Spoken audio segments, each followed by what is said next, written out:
Est-ce que tu as encore beaucoup de boulimie Plus du tout, plus depuis plusieurs années. depuis plusieurs années? Et avant, tu étais boulimique depuis combien de temps avant les groupes? 20 ans. Qu'est-ce que tu dirais que les groupes t'ont appris en résumé? Ça m'a appris qui j'étais, à vraiment accepter qui j'étais et comment j'étais et à plus être perdue, en fait, à me trouver. Et ça m'a appris comment aller au contact avec l'autre de manière simple, en fait, sans me prendre la tête, sans analyser, sans réfléchir, juste spontanément. Ça m'a appris à être spontanée et ça m'a appris à être moi de manière authentique. Et en fait, je pense que c'est tout ça. À partir du moment où ça a été fluide avec les autres et fluide avec moi-même, bah, où tout le reste s'en va, en fait. J'ai plus de peur, j'ai plus de colère. Ça a mis des années, hein, évidemment, avant de se mettre en place certaines choses avant les autres. Mais maintenant, pour moi, c'est le rapport à l'autre et le rapport à moi-même est très fluide. Et les boulimies, elles sont parties au bout de combien de temps après les groupes? C'est parti pendant les groupes, moi. C'est parti assez vite, je dirais, au bout d'un an. D'accord. Est-ce que tu aurais eu tendance à arrêter les groupes après les boulimies?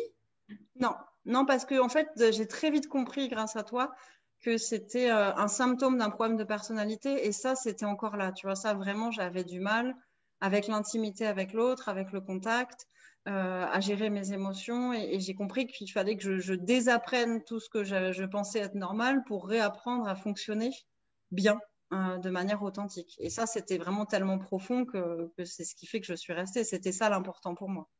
Je Ouais. dirais que moi, ce que j'ai vraiment gagné, c'est de l'estime de moi et du respect pour moi-même. Et ce qui fait qu'aujourd'hui, je me sens vraiment très, très droite dans mes bottes. Et comme je suis toujours en adéquation avec moi au long de la journée, bah, du coup, tout va bien.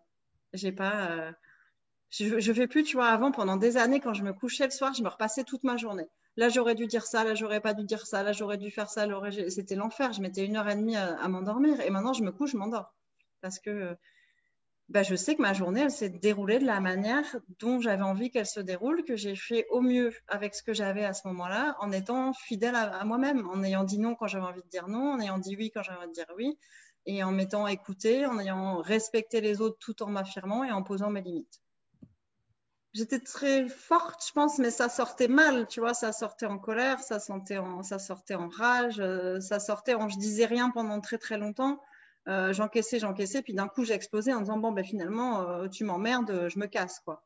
Et maintenant j'ai ouais, les limites. Maintenant c'est bon, ben en fait je voudrais reparler de ça, ça allait pas, est-ce qu'on peut améliorer ça et ne plus avoir peur de dire les choses et ne plus avoir peur de l'autre et finalement de se montrer vulnérable à l'autre en lui disant que certaines choses ne vont pas.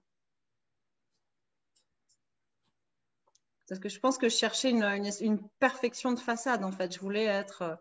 Fallait que rien dépasse, et comme ça, si on voyait rien, donc j'arrivais pas à être. C'était pas moi, je montrais pas mon moi, pas mes faiblesses, et pas mes vulnérabilités, parce que j'avais peur qu'on me juge. Donc, il fallait que je sois parfaite et que je sois forte et que je sois pas lisible, en fait, en tant que personne. Donc, j'existais pas. Et moi, à l'époque, au travail ou dans la vie, quand je sortais fumer une cigarette et que quelqu'un d'autre que je connaissais pas ou peu arrivait, c'était l'angoisse totale. J'étais pétrifiée parce que je me disais, mais qu'est-ce que je vais raconter à cette personne qui ne me connaît pas, donc de pas un télo, de pas profond, parce qu'à l'époque, je trouvais que les discussions légères, ça n'avait pas trop d'intérêt parce que ça faisait pas avancer le monde. Et je me disais, mais mon Dieu, je vais pas parler de la météo, mais qu'est-ce que je vais dire? Et donc, je disais rien. Enfin, je faisais ma clope, je regardais mes pieds. Alors, si la personne faisait l'effort, je répondais.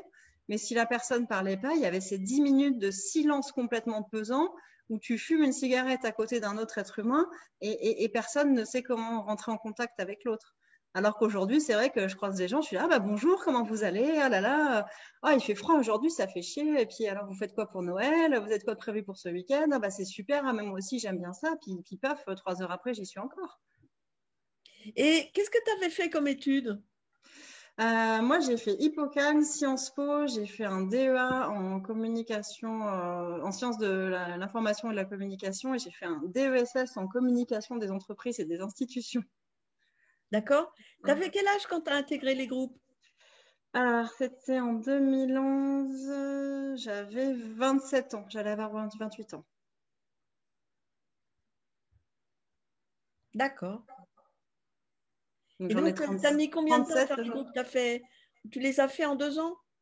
Moi, je les ai fait en 18 mois. Je venais vraiment, tu vois, j'étais très studieuse, donc je venais tous les mois. Comme j'habitais à Paris, c'était facile, donc je venais tous les mois pendant 18 mois.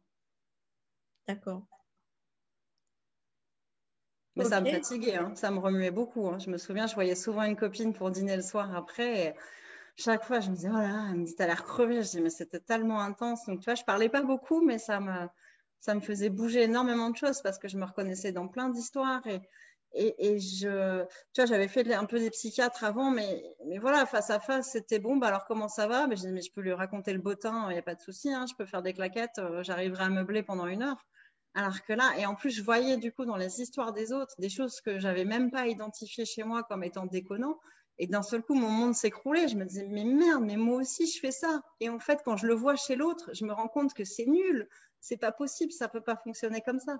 Et donc, vous savez que ça m'a fait tout écrouler et tout remettre en place après. Mais c'est génial.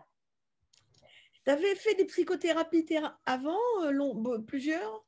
Pas longtemps. Je suis pas restée très longtemps parce qu'on s'ennuyait en fait. J'arrivais, elle était assise à son bureau, je m'asseyais en face, elle me demandait comment se passait ma semaine et puis tu vois, je déroulais le truc classique de l'intello. Bah alors j'ai fait ça au boulot, j'ai fait ça, puis elle me dit d'accord. Puis je partais, bah super, j'avais raconté ma semaine à quelqu'un qui hochait de la tête, mais ça m'avait pas apporté grand-chose. Comme je contrôlais mon discours et que je savais très bien le faire, j'allais pas du tout au fond des choses.